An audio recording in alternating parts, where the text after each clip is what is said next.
Anies Baswedan makin menakutkan lawan.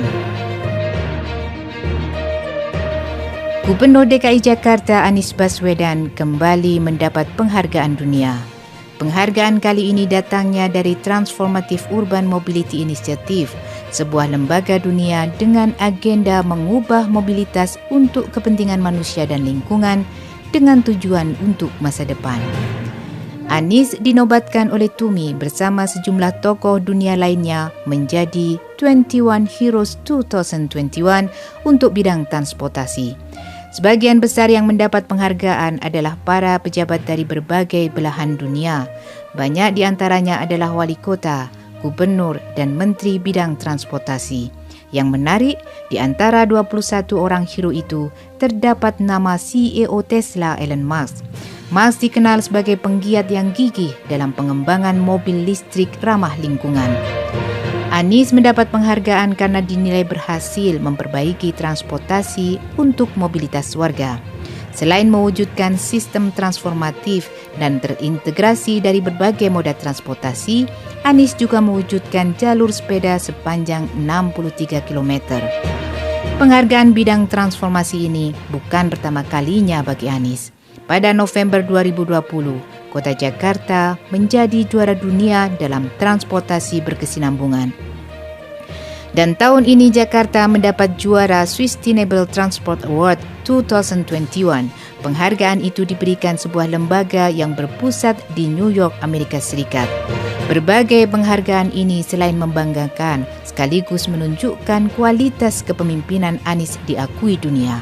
Dia bekerja nyata dalam diam, tidak perlu melakukan berbagai aksi pencitraan artifisial agar disorot media massa. Sebuah aksi kosong tak bermakna. Anies tidak belusukan ke gorong-gorong apalagi bertemu para tunawisma. Dia terbang melambungkan nama Indonesia di kancah dunia. Tampil berbicara dalam forum-forum dunia menjadi representasi Indonesia. Sementara kota Jakarta dibawanya menjadi kota yang beradab, layak dihuni, sejajar dengan kota-kota maju dan modern di berbagai belahan dunia. Dia tampak berkilau di bawah sorotan lampu kamera media-media internasional. Sejak di bawah kepemimpinan Jokowi, Indonesia seperti negara paria di mata dunia, tidak diperhitungkan. Presiden Jokowi selama 5 tahun periode pertama selalu absen menghadiri sidang umum Majelis PBB. Jokowi baru tampil pada sidang umum PBB tahun 2020. Itu pun karena dia tampil secara virtual.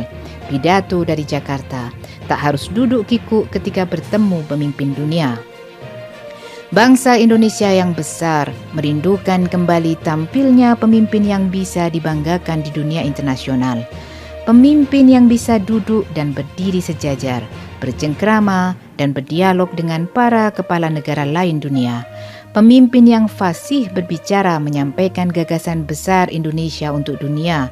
Pemimpin yang cakap berdiplomasi memperjuangkan kepentingan Indonesia. Bukan pemimpin yang gagu, gugup dan gagap ketika tampil di forum-forum dunia. Di masa lalu Indonesia selalu tampil dalam forum-forum dunia sebagaimana bunyi amanat konstitusi, ikut mewujudkan ketertiban dan perdamaian dunia. Di masa Orde Lama, Presiden Soekarno adalah salah satu tokoh penggagas gerakan non-blok. Soekarno adalah singa podium di pentas dunia. Di masa Orde Baru, di bawah kepemimpinan Presiden Soeharto, Indonesia adalah Big Brother di Asia Tenggara. Indonesia juga tampil menjadi pemimpin negara-negara Organisasi Konferensi Islam atau OKI.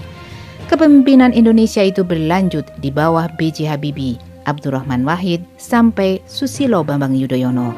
Tampilnya Anies dalam pentas dunia, walaupun kapasitasnya sebagai seorang gubernur, seperti sebuah air sejuk yang mengobati dahaga bangsa Indonesia. Selamat kepada Gubernur DKI Anies Baswedan, bukan hanya warga Jakarta. Bangsa Indonesia juga patut bangga dan berterima kasih.